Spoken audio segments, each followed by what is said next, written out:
Carl Martin, thank you. This magazine right here, this was published in England at a subscription base of about 300 people, including myself, and we would all contribute articles to it about a musician. And I set out to find out who this guy was, Louie, and do like a little article about it, maybe try to find a photo of him, figure out if I could, if I could submit something to this.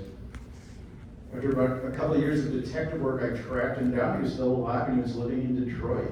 And I went to meet him, took a tape recorder, sent him down for this oral history that lasted about 3 days. And I thought, this guy is so incredible. Somebody should do a film about him. So I came back to California.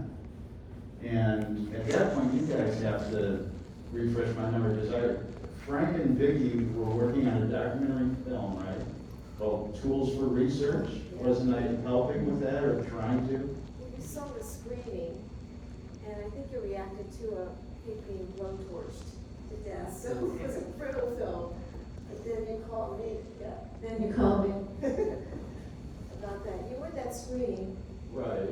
And then I volunteered to work for you guys for free, as I recall. Right, You had me filing trims or something. Right, It's my first film job.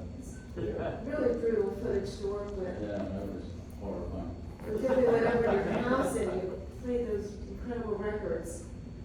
And, Well, I came to you, as I recall, saying I want to turn this article that I have into a film. Now somebody should do this as a film. I've met this guy. This guy deserves to be seen. He's this great storyteller, this great artist, this great musician.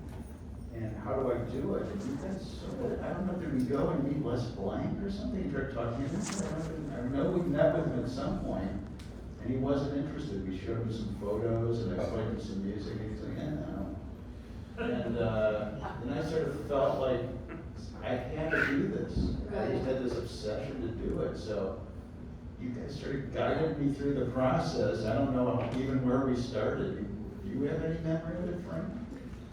Well, I know Vicki suggested applying to NEA for grant money.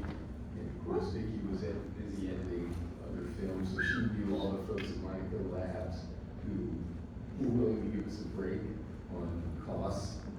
So, yeah, that helped get the ball rolling.